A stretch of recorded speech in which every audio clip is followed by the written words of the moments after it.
Licínio de Almeida, no sudeste da Bahia, reconhecido por suas grandes riquezas naturais e culturais. E não é para menos, estamos aqui hoje no Melo Culinário Coletivo.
Hoje eu vou falar sobre a mandaquari preta. A característica dela é abdômen preto com listras claras e asas amarronzadas. Elas são excelentes produtores de mel e própolis, produzindo cerca de 3 litros por temporada. Duas curiosidades dela: elas geralmente grudam muito fácil no cabelo, como podemos ver por aqui. E outra que eles, através dessa abelha, ganharam o prêmio de primeiro lugar de melhor mel da Bahia. Aqui, mano, meu cabelo. Meu cabelo.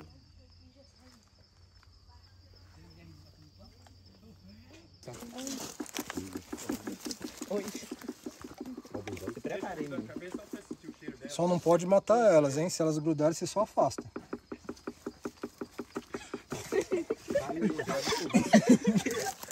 Tá grudando? Matou a pau. Não, elas, ó, aqui, ó. Ó como ela vem, tá vendo? Gustavo é afobado. E aí o que ela faz? Elas pegam um pouquinho de própolis, carrega na perninha e tenta soltar no seu pelo o própolis. Então vai ficar meio grudento. Mas é a forma delas se defender. Elas estão com frio ainda. Só pra aí que vai tacar. Parece sanharó, mas é um pouco de fogueira? A quantidade de abelhas dessa espécie que já morreu, e assim, pessoas matando elas, pensando que está matando sanharó, é enorme aqui na nossa região. Inclusive eu já Ela parece a sanharó, mas é a mandaguari. 15 anos aqui atrás. Ela tem 3 listrinhas no abdômen atrás, listrinhas amarelas. Fica quieta, moça. Ela já tá tremendo. Foi dessa espécie de abelha aí que a gente ganhou o concurso de mel. Não tá focando. O mel dessa abelha aí, ó. Olha, pega e dá um... As abelhas jataí são abelhas que possuem coloração amarela e corbículas, que são aparelhos coletores de pólen. Além de ser uma das abelhas mais procuradas do Brasil pelo fato de não possuir ferrão. Seu mel tem propriedades anti-inflamatórias, o que para o organismo faz muito bem. Uma curiosidade é que cada colônia pode possuir de 2.000 a 5.000 abelhas.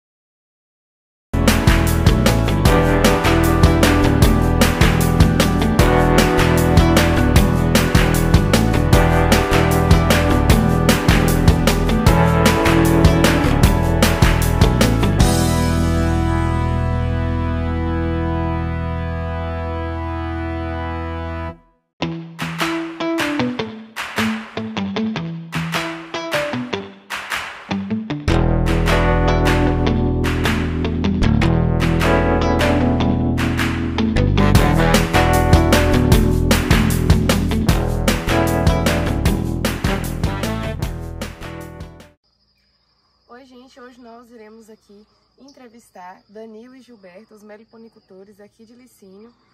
Qual é o papel das abelhas sem ferrão na preservação do meio ambiente? As abelhas sem ferrão, elas têm um papel fundamental na preservação e proteção do meio ambiente. Porém, a gente precisa, né, que nós, os meliponicultores, tenham essa consciência, esse cuidado e o respeito tanto pelas abelhas como pelas plantas, porque as abelhas, elas dependem das plantas, mas o caminho inverso também, as plantas dependem das abelhas. E nós, humanos, dependemos dos dois para sobreviver.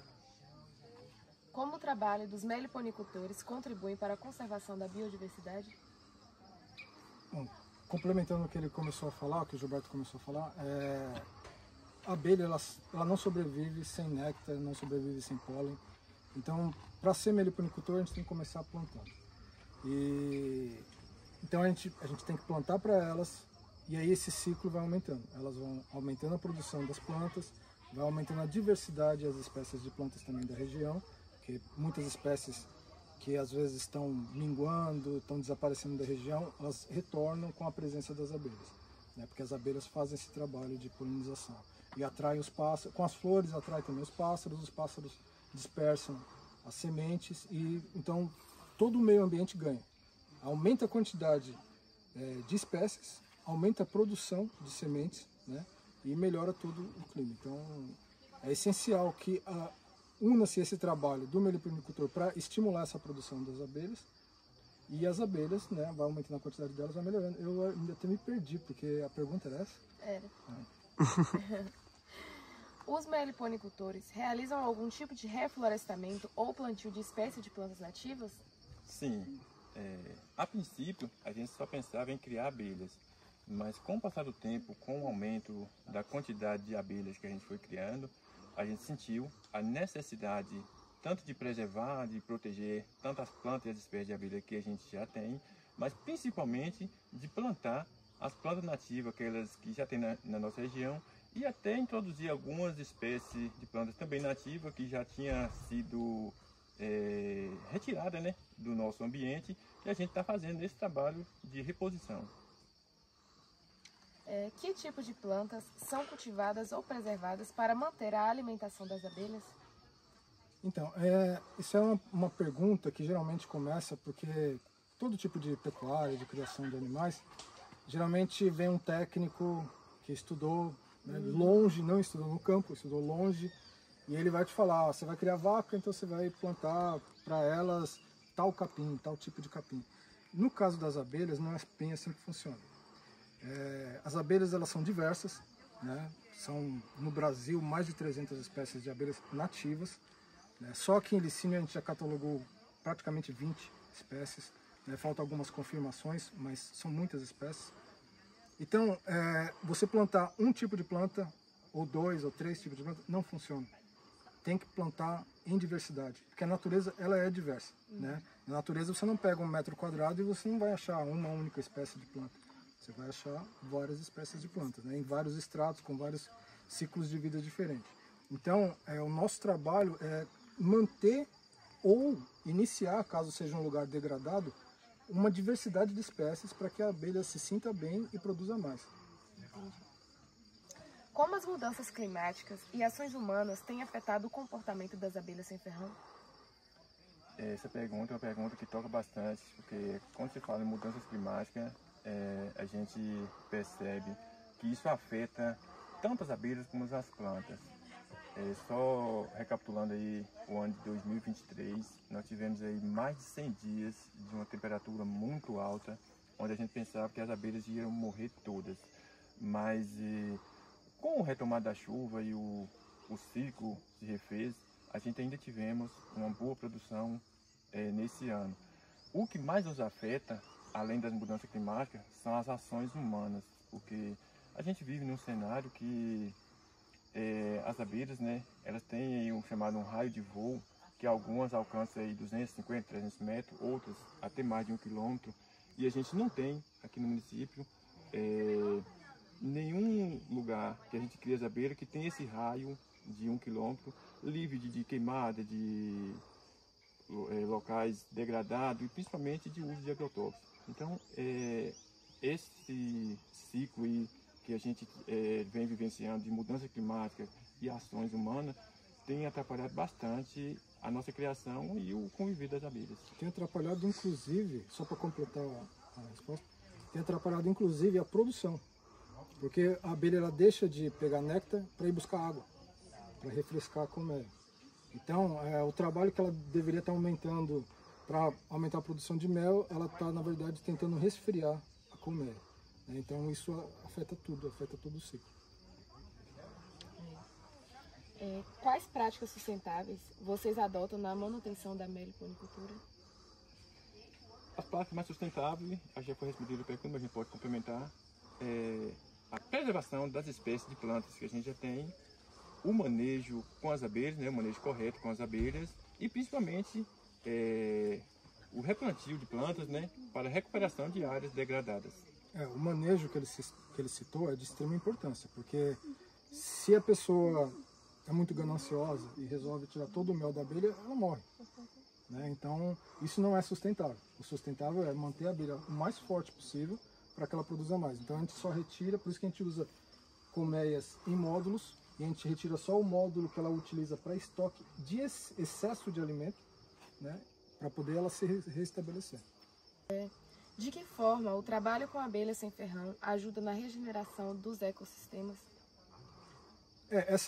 A resposta para essa pergunta também está mais ou menos ligada nas perguntas anteriores. Né? Então, quanto mais abelhas a gente deixa forte, resistente, trabalhando, saudável, melhor fica a diversidade e a produção das espécies arbóreas, das espécies florestais. Né? Então, quanto mais abelhas, mais elas trabalham, mais elas estimulam a planta a produzir mais pólen, mais néctar, e essa planta vai produzir mais sementes, vão atrair mais passarinhos, vai se dispersar mais sementes, e esse ciclo vai só aumentando. Né? Então, quanto mais abelhas a gente protege, maior fica o raio de ação da biodiversidade, né? Melhora mais. Vocês promovem algum tipo de capacitação ambiental para pequenos agricultores? Sim, já promovemos cursos de capacitação, desde cursos para iniciantes, inclusive a gente está com camiseta de curso de capacitação. Esse aqui já foi o terceiro curso, mas já foram cinco cursos formais, né? Fora as reuniões que a gente faz, que acaba fazendo trocas de ideias também, de experiência. Mas a gente sempre procura fazer curso de capacitação, desde cursos para iniciar na meliponicultura até cursos específicos de produção de meliprodutos, né, saboaria, maquiagem. Né? Então a gente tenta cobrir todas as áreas. O que as pessoas geralmente não sabem sobre as abelhas nativas e que deveriam saber? Uma das coisas principais que as pessoas não sabem sobre abelhas e que deveriam saber é que quando a pessoa retira uma colônia da abelha no seu habitat natural, ou seja, em um oco de árvore, e ele faz ali a chamada colheita do mel e ele deixa as abelhas ali à deriva, aquela colônia morre. Então, assim, é uma das coisas que mais que as pessoas precisam saber, é ter esse cuidado para, quando quiser ter o produto das abelhas, ter essa criação racional, ter um mínimo de informação ou formação para poder fazer, ter esse produto, né, de uma forma sustentável. Que mensagem vocês gostariam de deixar sobre a relação entre as abelhas e o equilíbrio ambiental? Uma das mensagens que a gente sempre pauta em deixar para as pessoas que estão, a gente tentar incluir pessoas mais jovens, né, nesse processo de meliponicultura. Porque a gente sabe, né, a gente já tem um tempo aí que a gente está na estrada, mesmo não sabendo tudo, mas a gente já consegue passar algumas informações. Então a mensagem principal que a gente acha que é necessário é que a maioria das pessoas, ou todos, se possível, que tenham conhecimento da importância das abelhas e das plantas, né, nesse nosso ciclo, né, de vida, para que nós possamos ter essa harmonia e essa convivência com as abelhas. Perfeito. E eu complementaria dizendo que também para que as pessoas se despertassem dessa dificuldade, porque é que nem o pessoal sempre faz a comparação de feira, né? Ah, você tem ali o tomate brilhante, bonitão, e tá R$3 o quilo. E você tem outro tomate que já não tá tão grande, já tá com as manchinhas, e tá R$3,50, às vezes 4 quilos. Mas por quê? Porque deu mais trabalho para produzir, né? Porque ele não teve veneno, não teve adubo, foi feito de forma orgânica. Então as pessoas precisam valorizar isso aí. Às vezes a gente vai no mais barato ou no mais bonito, né? E não sabe a história que tem por trás, não sabe o quanto aquilo está degradando o meio ambiente. Então, às vezes a gente tem que parar de pensar só com o bolso ou só com os olhos e pensar de uma forma ampla, né? Assim como a natureza é ampla, assim como ela é biodiversa, a gente tem que tentar olhar os produtos que a gente consome e ver aquilo ali de forma biodiversa. Da onde aquilo veio? Será que alguém se beneficiou com aquilo ou não? Será que alguém sofreu para aquilo ser produzido ou não? Então, eu acho que a gente tem que ser mais consciente no consumo que a gente tem, sabe? Acho que para complementar o que ele já falou. Como podemos ajudar, mesmo sem criar abelhas, na preservação das espécies nativas? Então, é mais ou menos o que eu tinha falado, né? Então, a consciência, tanto de consumo, quanto de qual produto você vai consumir, de consumir ou produzir, mesmo que não seja abelha, mesmo que você não crie abelhas, tudo isso afeta.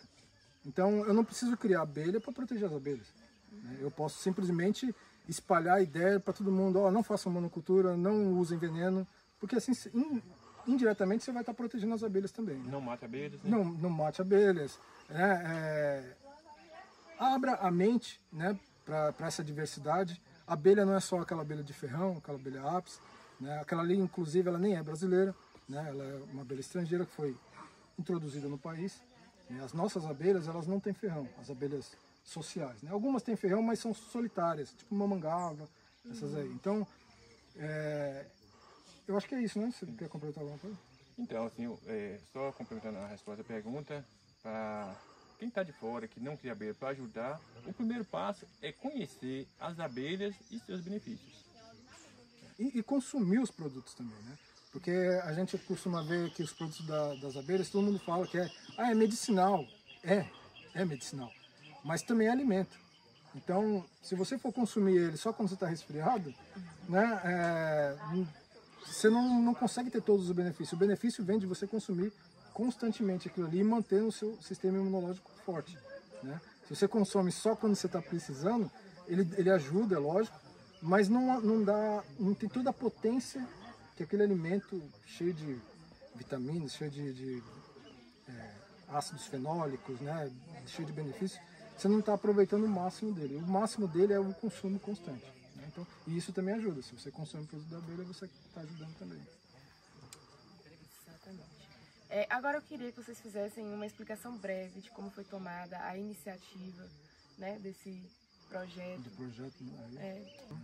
Então, esse nosso projeto, esse nosso grupo, ele nasceu diante da necessidade que a gente tinha, né, de ter conhecimento e até de passar aquele conhecimento que a gente foi adquirindo ao longo do tempo para as outras pessoas, para que hoje, né, a gente pudesse já ter pelo menos parte da população de algumas comunidades que tem essa consciência e esse respeito com as abelhas e tem uma produção sustentável, né? Pois antes, né, a gente foi criado por uma geração que para se ter o mel a gente precisava de matar uma árvore e um enxame. Hoje, graças a Deus, a gente já tem essa produção que a gente consegue produzir com qualidade e sustentabilidade.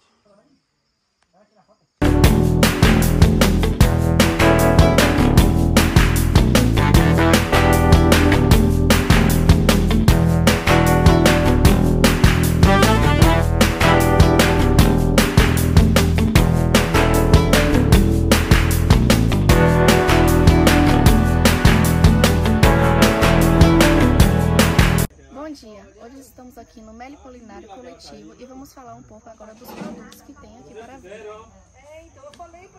Os produtos são produzidos aqui mesmo. Isso aqui é um potencializante. Ele serve para rinite, é como se fosse um shot da imunidade. O desodorante ele é feito sem alumínio. Ele não vai impedir você de transpirar, mas ele vai cuidar e hidratar a sua axila. Aqui é um pós-barba. Quando usamos a lâmina na nossa pele, ela fica irritada. Ele tem extrato de aloe vera, para ser calmante. Aqui é um gloss labial. Ele é feito com hortelã e pimenta. Encosta aqui, tá? Pra mostrar o sabonete. O sabonete, esse aqui, ele é feito com alecrim e argila verde. É o mesmo. Ele é para peles oleosas. Pode usar tanto no rosto, tanto no corpo inteiro. Esse é anti-sinais, para pessoas com mais idade. Esse é feito com lavanda. Esse sabonete ele é de melaleuca para a área íntima. Ele equilibra o pH e ainda acalma. O pano encerado, ele substitui o papel alumínio e o plástico filme. Tudo para termos um meio ambiente mais biodegradável. Esse aqui é um balde de maturação. Todo mel que é coletado, ele tem um processo de fermentação natural, biológico, onde os lactobacilos, as enzimas das abelhas, elas fermentam aquele líquido, né? E ele solta bolhas. E aí, para evitar que essas bolhas fiquem na embalagem, a gente coloca aqui, ele fica durante um tempo. Esse mel, ele começa a maturar, a fermentar, os gases saem por aqui e não retornam, porque tem uma água bloqueando, não entra sujeira, não entra nada, né? E depois de um processo de normalmente 6 meses, né? 90, 120 dias. E dependendo da espécie pode durar até 6 meses. Aí o mel se matura, ele estabiliza e essa fermentação cessa e aí a gente pode invasar.